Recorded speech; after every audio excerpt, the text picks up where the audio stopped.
Hey guys, ఈ వీడియోలో starting విజయవాడలో మాది సింగినగర్ అక్కడ జస్ట్ ఇప్పుడు మీకు చూపిస్తున్న ఫ్లోతో స్టార్ట్ అయింది. ఇంట్లో సామాన్లంతా థాట్ రాలేదు, జస్ట్ బైక్స్ అన్ని కొంచెం పైకి పెడుతున్నాం ఎందుకంటే రోడ్డు మీద ఉంది కాబట్టి ఫ్లో. వాటర్ లెవెల్స్ అసలు పైకి రావు అన్న ధీమాతో మా పెద్దన్నయ్య వదిన వీళ్ళు కూడా టెంపుల్ కి వెళ్ళొచ్చారు. సింగినగర్ లో ఎప్పుడు ఫ్లడ్స్ వచ్చినా గానీ స్టెప్స్ కొంచెం కవర్ అవుతాయి అంతే తప్ప ఇంట్లోకి వచ్చినాయి అయితే ఇప్పటిదాకా అసలు ఎప్పుడు లేదు. సో ఇక్కడ ఉన్న వాళ్ళందరూ అదే ధీమాతో ఉన్నారు, లైక్ లోపలికి రావలే. కట్ట కింద అప్పుడప్పుడు అంటే ఎప్పుడన్నా ఫ్లడ్స్ వచ్చినప్పుడు మునిగినాయి కానీ సింగినగర్ లో ఎప్పుడు రాలేదు. సో మా మామ వాళ్ళు ఎప్పటి నుంచో ఉంటున్నారు కదా, పక్కన చుట్టుపక్కల వాళ్ళకి కూడా ఇంక అస్సలు వాటర్ రావులే అన్నట్టే ఉన్నారు. తీరా చూస్తే మెల్లగా ఇంట్లోకి రావటం స్టార్ట్ అయింది. అప్పుడు మాకు అర్థమైంది ఓకే ఫ్లో పెరుగుతుంది అని చెప్పి. ఇమీడియట్ గా లైక్ 30 seconds లోనే వెనకాల నుంచి ఫ్రంట్ నుంచి ఫస్ట్ ఫ్లోర్స్ లోకి బాగా వాటర్ ఎక్కువ ఫ్లో పెరిగిపోయి వచ్చేయడం స్టార్ట్ అయింది. ఇది మా మామ వాళ్ళ ఇంట్లో, మా పిన్ని వాళ్ళు ఫస్ట్ ఫ్లోర్ లో ఉంటారు. సో అక్కడ మేము రెంట్ కి తీసుకున్న ఇంటికి వెళ్ళి అక్కడ అన్ని పైన పెట్టొచ్చే అంత టైం కూడా లేదు. వెళ్లే లోపలే మనం ముందు సగం మునిగిపోతాము ఎందుకంటే వాటర్ లెవెల్స్ అంత ఫాస్ట్ గా డ్రాస్టిక్ గా ఇంక్రీజ్ అయిపోయినాయి. సర్లే మా పిన్ని వాళ్ళకన్నా హెల్ప్ చేద్దామని చెప్పి మెయిన్వి ఏవైతే కొంచెం కాస్ట్లీవి లైక్ ఫ్రిడ్జ్ అలాంటివి ఎలక్ట్రానిక్స్ కొంచెం కాస్ట్లీ ఉంటాయి కదా అవి పైన పెట్టడం స్టార్ట్ చేసాము. ఈలోపే అరౌండ్ 30 to 40 minutes లో ఇంకా అందరివి అంటే మా దగ్గర ఫస్ట్ ఫ్లోర్స్ మొత్తం కవర్ అవ్వలేదు కానీ కొంచెం హాఫ్ దాకా మొత్తం వాటర్ వచ్చేసినాయి. ఎలక్ట్రానిక్స్ ఏమన్నా కింద ఉంటే బెడ్స్ అవన్నీ అయితే ఆల్మోస్ట్ ఎవరి అయినా పాడైపోయే ఉండుంటాయి. ఫ్యామిలీస్లో ఎక్కువ హెల్ప్ లేని వాళ్ళు అయితే అన్ని సామాన్లు కూడా బయటికి గబగబా పైకి తీసుకురాలేరు ఎందుకంటే మా ఇంట్లోనే రెంట్కున్న వాళ్ళవి కూడా అంతే అయిపోయినాయి. తీరా చూస్తే వాటర్ లెవెల్స్ చూసారు కదా, బ్యాక్ సైడ్ ఆల్మోస్ట్ రోడ్ అంతా పైకి వచ్చేసింది. అండ్ ఫ్రంట్ మా దగ్గర కూడా మనుషులకి కొంచెం మెడ కింద వరకు తప్ప మొత్తం ఆల్మోస్ట్ మునిగిపోయినాయి. ఇంకా మొత్తం పైనుంచి చూడడమే తప్ప కిందకెళ్ళే పొజిషన్ అయితే అసలు ఎవ్వరికి లేదు. కొంచెం షార్ట్ గా ఉన్న వాళ్ళైతే కంప్లీట్ మునిగిపోతారు అంత లెవెల్స్. అక్కడ పెంకుటిల్ చూసారు కదా, అదైతే మొత్తం మునిగిపోయింది పాపం. ఇంకెవరు ఏం చేయలేని పొజిషన్. 2 days దాకా ఇంతే ఉంది వాటర్ లెవెల్, అంటే కాన్స్టెంట్ గా ఉంది, పెరగలేదు తగ్గలేదు, సేమ్ ఇంతే కంటిన్యూ అయ్యింది. ఫస్ట్ టైం ఎప్పుడు న్యూస్ లోనే వింటాను కానీ ఈసారి రియల్ గా చూసాను. ఒక్కొక్కరు ఇంత ఇలాంటి బ్యాడ్ సిచ్యువేషన్ లో అసలు ఉండకూడదు అమ్మో అనిపించింది. బోట్స్ మా కళ్ళ ముందే అందరిని ఎక్కించుకొని వెళ్ళటము ఏంటంటే అంత సడన్ గా అసలు ఒక ఏదోలా అయిపోయింది. 2 days తర్వాత మెల్లగా వాటర్ లెవెల్స్ తగ్గుతూ వచ్చినాయి. ఇంక అప్పుడు మేము మా ఇంటికి వెళ్ళి అసలు అది ఎలా ఉందో చూద్దామని చెప్పి డిసైడ్ అయ్యాము. నాకు వాటర్ అంటే చాలా వాటర్ ఫోబియా, అంటే దడొచ్చినట్టు అయిపోయింది. సో నేను అందుకే ముందు వెళ్ళకుండా కొంచెం జస్ట్ ఫుడ్ దాకా కవర్ అయ్యేటప్పుడు సో అప్పుడు వెళ్ళి ఇల్లు చూసుకుందాము లోపల సామాన్లు ఎలా ఉన్నాయా అనుకొని డిసైడ్ అయ్యాము. మా పిన్ని ముందు రోజు నుంచే కొంచెం కొంచెం వాష్ చేయడం స్టార్ట్ చేసింది. బురద అయితే ఎంత దారుణంగా వెళ్ళాయి అంటే అంత దారుణంగా వెళ్ళాయి. సో సేఫర్ సైడ్ అన్ని పైన పెట్టేసుకుంది కాబట్టి మెయిన్వి ఎక్కువ డ్యామేజ్ అవ్వలేదు. ఇంకా మా ఇంటికి మా పెద్దనాన్న మా హస్బెండ్ నేను కలిసి వెళ్ళాము అసలు లోపల ఎలా ఉన్నాయని. ముందు రోజు ఆల్రెడీ మా హస్బెండ్ వెళ్ళి ఫ్రిడ్జ్ టీవీ వాషింగ్ మిషన్ అన్ని వాటర్ లో తేలుతున్నాయి అని చెప్పి అవన్నీ నుంచోపెట్టి వచ్చారు. అసలు ఓపెన్ చేసిన వెంటనే స్మెల్, ఎందుకంటే బాగా డ్రైనేజ్ వాటర్ ఎక్కడెక్కడో మురికంతా వచ్చేసింది కదా, అసలు అందులో ఆ చెక్కలు పరుపులు అన్నీ వాటర్లో తడిసిపోయి చాలా అంటే చాలా దారుణమైన స్మెల్ వచ్చింది. అందులో మా దరిద్రం ఏంటంటే ఫ్లడ్స్ మార్నింగ్ స్టార్ట్ అవుతాయి అంటే midnight 2కి మేము ఇంట్లోకి షిఫ్ట్ అయ్యి హైదరాబాద్ నుంచి మొత్తం తీసుకొచ్చి ఇక్కడ పెట్టాము. midnight 2కి వర్షంలో, అది కూడా ఎందుకంటే హైదరాబాద్ దగ్గర పెద్ద వర్షం లేదు. సో మేము ఇక్కడ ఎక్స్పెక్ట్ చేయలేదు అంటే ఇంత వరద వచ్చేసి అలా అయిపోయిందని. అసలు ఒక్క డే ఆగినా కానీ చాలా అంటే ఇదంతా అయ్యేది కాదు. మేము వచ్చి నైట్ 2కి అలా పెట్టాము. నేను ఏంటంటే మెల్లగా సర్దుకుందాం కంగారు లేదు కదా అని చెప్పి అన్ని కిందే ఉంచేసాము. తీరా చూస్తే మొత్తము మునిగిపోయి అంత బురద నీళ్లు. అసలు అందరి ఇళ్లలో ఎలా వెళ్ళినాయి అంటే అది కడుక్కోవడానికి ఆల్మోస్ట్ 1 day పట్టింది మాకైతే. అట్టలట్టలుగా అంటే లేయర్స్ గట్టిగా రుద్దితే తప్ప అది పోదు. కబోర్డ్స్లోకి ఆల్మోస్ట్ అన్నిట్లోకి మట్టి వెళ్ళిపోయింది, ఏది వదలలేదు. అసలు చూసిన వెంటనే నాకేదో బాధ అనిపించింది, ఏంటి అసలు ఈ ఇల్లంతా ఇలా అయిపోయింది అని.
సందులు ఎవ్రీథింగ్ మొత్తం బురదతో నిండిపోయినాయి. ఇంట్లో ఎక్కడా గ్యాప్ లేదు, మొత్తము అట్టలు కట్టేసింది. అసలు అది మనకి కడిగితే ఆల్మోస్ట్ 2 to 3 ట్యాంక్స్ అయిపోతాయి, కానీ మట్టి మట్టుకు పోదు. మేమేం చేసామంటే ఇప్పుడు అక్కడ అవైలబుల్గా వాటర్ లేవు ఎవరి దగ్గర, ఎందుకంటే ట్యాంక్స్లో అవన్నీ అయిపోయినాయి. ఒక్కొక్క బిల్డింగ్లో చాలా మంది ఉంటున్నారు కాబట్టి. సో ఎవరైతే గ్రౌండ్ ఫ్లోర్స్లో ఉన్నారో వాళ్ళందరూ అక్కడ వాటర్తోనే ఫస్ట్ క్లీన్ చేసేసుకున్నారు. తర్వాత మంచి వాటర్తో లైక్ ఎలక్ట్రిసిటీ అంతా వచ్చాక మంచిగా కడుక్కుందామని అక్కడ వాటర్ బాగా ఫ్లో ఉన్నప్పుడు పైన వాటర్ వరకు తీసుకొని ఇంకా ఆ వాటర్తోనే కడగటం స్టార్ట్ చేసాము. మేము మార్నింగ్ ఎప్పుడో టిఫిన్ చేసి వెళ్ళాము. ఎంత టైం అయితే ఈ వీడియో ఎండింగ్లో తెలిసిద్ది మీకు ఏ ఐటమ్ ఎంత దారుణంగా బురద అంటేసి పాడైపోయినాయో.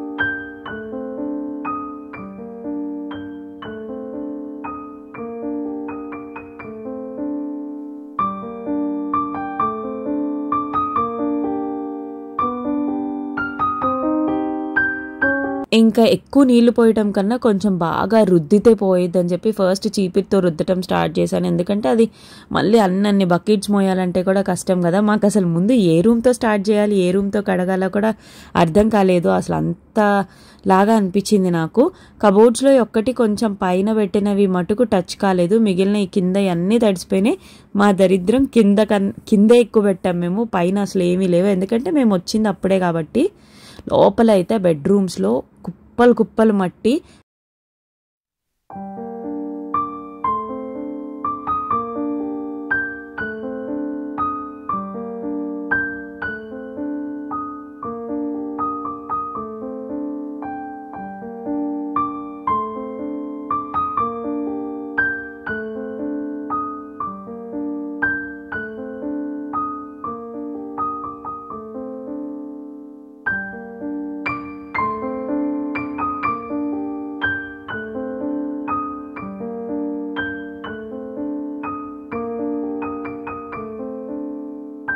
ఎంత కడుగుతున్నా ఏం అవుతున్నట్టే అనిపించట్లేదు. సో ఒక్కొక్కటి బయట పెట్టుకొని మెల్లగా బయట వాష్ చేసుకొని ఆ తర్వాత క్లీన్ చేసుకుందాం అనుకున్నాం. కానీ పాపం ఫస్ట్ ఫ్లోర్స్లో ఉన్న వాళ్ళందరికీ అట్లీస్ట్ కొంతమంది డోర్స్ కూడా క్లోజ్ చేయకుండా వెళ్ళిన వాళ్ళు, అప్పటికప్పుడు సడన్గా వెళ్ళిన వాళ్ళ పరిస్థితి ఆలోచిస్తే నాకు నిజంగా చాలా బాధ అనిపిస్తుంది. ఎందుకంటే మనకు అందరికీ ఎంత కష్టపడితే ఏదైనా ఇంట్లో ప్రతి వస్తువు మనం చాలా కష్టపడే కొనుక్కొని ఉంటాం కదా. మేబీ కొంతమందికి ఈజీగా కూడా వచ్చి ఉండొచ్చు, కొంతమందికి చాలా కష్టపడితేనే వచ్చి ఉండేది. నాకైతే నేను ప్రతి ఐటము మేము మ్యారేజ్ అయ్యాక చాలా లిమిటెడ్గా తీసుకున్నాము, ఎందుకంటే ఓన్ హౌస్ కొన్నాక తీసుకుందాంలే అన్నట్టు. బట్టలన్నీ నేనేం చేశానంటే ఇలాంటివి ఢిల్లీ వెళ్ళినప్పుడు తీసుకున్నాను. ఓన్లీ 2 బ్యాగ్స్లో ఇద్దరి మొత్తం పెట్టేశాను. మొత్తం తడిసిపోయినాయి, అవి నీళ్ళల్లో మొత్తం మునిగిపోయినాయి. కింద పెట్టేసేసరికి ఆ బురద చూసారు కదా ఎలా ఉందో. ఈ టీవీ కూడా కింద పడిపోయింది, లేపి పైన పెట్టారు మా హస్బెండ్. ఎలక్ట్రానిక్స్ ఏవి పనికొస్తాయో కూడా తెలీదు, ఎందుకంటే మేము జస్ట్ ఇల్లు క్లీన్ చేసుకున్నాము. అవి అన్నీ ఆన్ చేసేదాకా కూడా మాకు అవి వర్క్ అవుతాయో లేవో కూడా తెలీదు.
దివాన్కి మొత్తం చెక్కకి మట్టి పట్టేసింది. సో దాన్ని స్పాంజీతో రుద్దుతున్నాను. నాకు కడిగిన ప్రతి ఐటెం చూసినప్పుడు ఎంత బాధ అనిపించిందో. ఏంటి అసలు ఇలాంటి ఒక రోజు అలా మురికి నీళ్ళు తెచ్చుకొని వాటితోనే కడుక్కొని మన సామాన్లన్నీ పాడైపోయి మనకు తెలియకుండానే ఎంత కంట్రోల్ చేసుకుందామన్నా కానీ నాకు ఏడుపు వచ్చేసింది. మా హస్బెండే అన్నారు, మనమేమీ ముసలోళ్ళం కాదు కదా, కష్టపడతాం కదా, ఏం కాదులే అని చెప్పి. బట్ అందరితో కంపేర్ చేస్తే మేబీ అట్లీస్ట్ మేము మంచిగానే మనుషులు ఉన్నాము. లాస్ అనేది ఉంది, బట్ ఇంకా ఎక్కువ నష్టపోయిన వాళ్ళు కూడా ఉంటారు కదా. నాకు తెలిసి గవర్నమెంట్ మంచిగా అందరికీ ఏదైనా చేస్తే చాలా బాగుంటది. ఎందుకంటే కొంతమంది వెంటనే కొనేసుకునే సిచ్యువేషన్స్ లో ఉండరు కదా. కొంతమందికి చాలా థింగ్స్ లాస్ అయ్యి ఉండొచ్చు కష్టపడి కొనుక్కున్నవి. సో మా పెద్దనాన్న వీళ్ళందరూ చాలా మంది హెల్ప్ చేశారు నాకు, మా పెద్దమ్మ వాళ్ళు, మా అన్నయ్య వాళ్ళు. ఎందుకంటే ఒక్కరు ఇద్దరితో అయ్యేది కాదు, అంత పట్టేసింది. అందులో పాప ఉండిద్ది కదా నాకు. సో నేను నీట్గా క్లీన్ చేయించుకుందామని, ఎందుకంటే అవంతా వరస్ట్ నీళ్ళు వాసన వస్తున్నాయి, మురికి నీళ్ళు. సో ఫస్ట్ వీటి నీళ్ళతో కడిగేసి ఆ తర్వాత మంచిగా డెటాల్ అవన్నీ వేసి క్లీన్ చేసుకుందామని. ఎందుకంటే మిన్నీని తీసుకొచ్చాక మళ్ళీ ఏ ప్రాబ్లం రాకూడదని. ఎందుకంటే పోస్ట్ ఫ్లడ్స్ తర్వాతే చాలా కేర్ఫుల్గా ఉండాలి మనము. ఈ వీడియో చూసే ప్రతి ఒక్కరు ఇన్కేస్ మీ ఏరియాలో కనుక సేమ్ ఇంతే అయితే కనుక తర్వాత చాలా జాగ్రత్తగా ఉండండి. ఎందుకంటే మస్కిటోస్ ఉంటాయి, ఫీవర్స్ ఇవన్నీ వస్తాయి. ఎందుకంటే ఇవన్నీ మంచినీరు కాదు కాబట్టి. సో మనమే కేర్ తీసుకోవాలి కిడ్స్కి అందరికీ. పెద్దనాన్న పాపం వాల్స్ అవన్నీ బ్రష్తో ఫుల్గా నీట్గా క్లీన్ చేశాడు. కబోర్డ్స్ అయితే ఆల్మోస్ట్ చాలా వరకు డ్యామేజ్ అయిపోయినాయి, పట్టుకుంటే వచ్చేస్తున్నాయి, అంతా బెండ్ అయిపోయాయి. ఎందుకంటే వాటర్లో 2 days నుంచి బాగా నానాయి కదా. సో అవేంటంటే ప్లైవుడ్, మరి అది ఏంటిదో నాకు క్లియర్గా తెలీదు. కొన్ని అయితే డ్యామేజ్ అయిపోయినాయి, లైక్ పట్టుకుంటే వచ్చేసే అంతా. ఇంకా సందుల్లో బురదకి ఎన్ని వాటర్ కొట్టామంటే అంత వాటర్ కొట్టాము. ఎక్కడి నుంచి వచ్చిందో ఈ చెత్త అంతా మన ఇల్లుని మనకే ఒక్క క్షణం ఇలా చూసుకుంటే ఎంత బాధ అనిపించిందో కదా.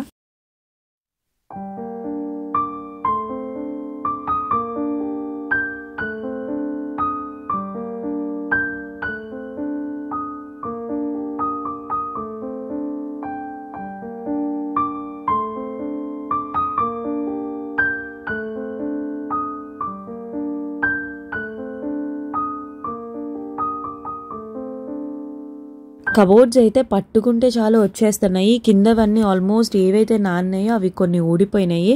చాలా బాధ అనిపించింది. ఎంత ఓనర్వి అయినా కానీ వాళ్ళకు కూడా పాపం ఎంత బాధ ఉంటుంది. ఎందుకంటే అసలు ఫ్లడ్స్లో ఇలా అయిపోయి మన ప్రాపర్టీ అంతా లాస్ అయిపోవడం ఏంది అని. అంతే కొన్నిసార్లు మన చేతుల్లో ఉండవు. ఆల్మోస్ట్ ఒక 7 to 8 దాకా పట్టుకుంటే చాలు ఊడిపోయినాయి. కొన్నేమో ఉబ్బినాయి వాటర్కి. ఇప్పుడు క్లీన్ చేశాక ఒక 2 days తర్వాత ఏది ఏంటనేది అర్థమయ్యేది.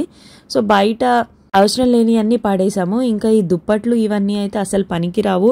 ఈవెన్ ఏసీ కూడా మాది మొత్తం మునిగిపోయింది. అవి ఆన్ చేశాకే తెలిసిద్ది. ఇదైతే పట్టుకుంటే నీళ్ళు ఎంత వస్తున్నాయో, అండ్ స్మెల్ అయితే దారుణం. ఇంకా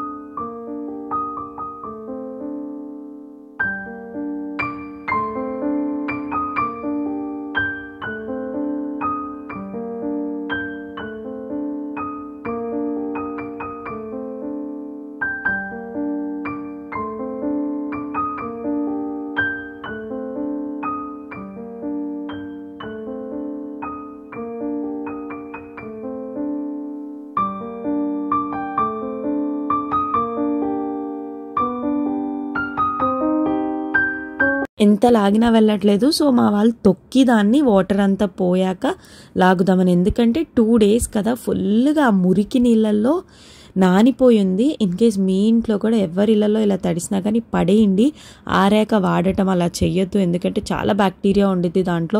అంటే ఎందుకు పిల్లలు ఉంటారు కదా, మళ్ళీ ఇన్ఫెక్షన్స్ వస్తాయి. మా పెద్దమ్మ మా పెద్దనాన్న వాళ్ళందరూ కలిసి లాగి ముందు ఫస్ట్ దాన్ని బయటపడేసాం. Too much smell, bad smell వచ్చింది దాని ఒక్క దాంట్లో నుంచి. ఎందుకంటే పరుపు లోపలికి మొత్తం పీల్చేసింది వాటర్, అదంతా మురికి నీళ్ళు. అండ్ సెకండ్ బెడ్రూమ్లో మాకు డబుల్ కాట్ మంచం ఉంది. అదైతే ఈ వాటర్ ఫ్లోకి డోర్కి ఎక్కడో ఉండాల్సింది పైన తేలిపోయి డోర్ లోపలికి కూడా వెళ్ళటానికి ఛాన్స్ లేకుండా ముందుకు వచ్చేసింది. అది కూడా మొత్తం పాడైపోయింది. ఇంకా మా అన్నయ్యను మా పెద్దన్నయ్య మా ఆయన కలిసి తోస్తున్నారు, ఎందుకంటే అది స్ట్రక్ అయిపోయింది అక్కడ. ఇదైతే నాకు నిజం చెప్తున్నా, స్టార్టింగ్ మా పెళ్ళైన కొత్తలో కొనుక్కున్నాము మంచిగా. వచ్చేటప్పుడు కూడా మేము అంతా సెక్యూర్ చేసుకొని తీసుకొచ్చాము, బట్ మొత్తం నానిపోయింది, పరుపంతా ఆగమైపోయింది. ఆల్మోస్ట్ ఇక్కడే నాకు కొంచెం హర్టింగ్ అనిపించింది, ఏంటి ఇంత మంచిది అని. ఇంకా మునిగిపోయాక మంచిదేంటి చెడదేముంది, అందరి ఇంతే కదా, ఎంత కష్టపడి కొనుక్కున్నవన్నీ ఇలాగా ఈ వరద పాలైపోయినాయి. మా వాళ్ళకి జరపడానికి కూడా కష్టంగా ఉంది. అదేంటంటే వాటర్ వల్ల వెయిట్ ఎక్కువ అయిపోయినాయి, బట్టలన్నీ నాశనము, అవన్నీ వాషింగ్ మిషన్లో వేయాలి. ఇవన్నీ చూసినప్పుడు నాకన్నా కానీ ఇంకా ఎన్ని ఫ్యామిలీస్కి ఇంత లాస్ అయ్యి ఉండిద్దో అని దాని గురించి ఎక్కువ ఆలోచించాను నేను. చాలా బాధ అనిపించింది. ఎన్ని ఫ్యామిలీస్, ఎంత మంది దగ్గర ఎన్ని మునిగిపోయినాయి, వాళ్ళందరికీ ఇంతే ఉండిద్ది కదా. కొంతమందికి ఇలాగా నాకన్నా మా ఫ్యామిలీ వాళ్ళు హెల్ప్ చేసినారు, హెల్ప్ చేయని వాళ్ళు వాళ్ళే క్లీన్ చేసుకొని ఎంత లోపల మట్టి దారుణంగా వెళ్ళిపోయింది. వెళ్ళని ప్లేస్ అంటూ లేదు.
చూసారుగా ఒక్క ఫ్లడ్ ఎన్ని ఫ్యామిలీస్ని చేంజ్ చేసిందో. అట్లీస్ట్ మేము లక్కీ అనుకోవాలి, మనుషులం సేఫ్గా ఉన్నాము, బట్ వస్తువులే అన్నీ పాడైపోయినాయి.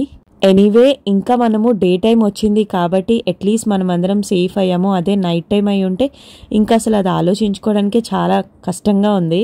సో గాయ్స్, ఎవరైతే ఈ వీడియో చూస్తున్నారో ఇన్కేస్ మీరు కూడా ఇలా ఫ్లడ్స్ వల్ల ఏదన్నా మీకు కూడా ఇలా లాస్ వచ్చుంటే డోంట్ వరీ, మనం ఇంకేం చేయలేము. నాకు అన్ని వస్తువులు చూసినప్పుడు ఏడుపు రాలేదులే, కానీ మిన్నీ బొమ్మలు అవన్నీ బురదలో అలాగ అయిపోతే ఎంత బాధ అనిపించిందో.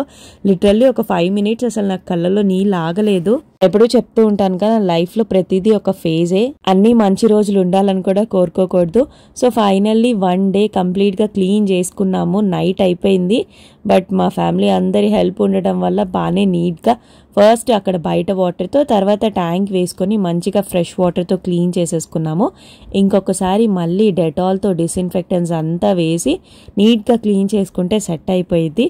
సో ఎలక్ట్రానిక్స్ ఇవన్నీ ఇంకా పని చేస్తాయో లేవో తర్వాత తెలిసిద్ది. బెడ్షీట్స్, పరుపులు అన్ని బయట పడేసాము. సో ఎవరికైతే ఈ ఫ్లడ్స్ వల్ల ఎఫెక్ట్ అయ్యారో బీ స్ట్రాంగ్, వస్తువులన్నీ మళ్ళీ మనం కష్టపడి ఏదో ఒక విధంగా మళ్ళీ చేయించుకోవచ్చు. ఈ టైంలోనే హౌసెస్ క్లీన్ చేసుకుంటే వాటర్ అంతా పోయి మంచిగా ఉండిద్ది. ఇంకా లేట్ అయ్యే కొద్దికి వాటర్ అన్ని ఎండిపోయి కడగటానికి కూడా మనకి చాలా కష్టం అయ్యిద్ది. ఈ ఫ్లడ్స్ లో నేను చూసింది ఏంటంటే, ఎన్ని వచ్చినా గానీ కొంతమంది మనుషులైతే అస్సలు మారరు. చాలా మంది మంచి వాళ్ళు ఉన్నారు, కొంతమంది వాళ్ళ స్వార్థం వాళ్ళే చూసుకునే వాళ్ళు కూడా ఉన్నారు. పాపం స్ట్రీట్ డాగ్స్ వీటి పరిస్థితి అయితే ఇంకా చెప్పనవసరం లేదు. మనకన్నా ఎక్కువ టార్చర్ అనుభవించి ఉంటాయి అవి. ఫైనల్లీ విజయవాడ ఎప్పుడు మళ్ళీ ఇలా రాకూడదని కోరుకుంటున్నాను. Take care of your families.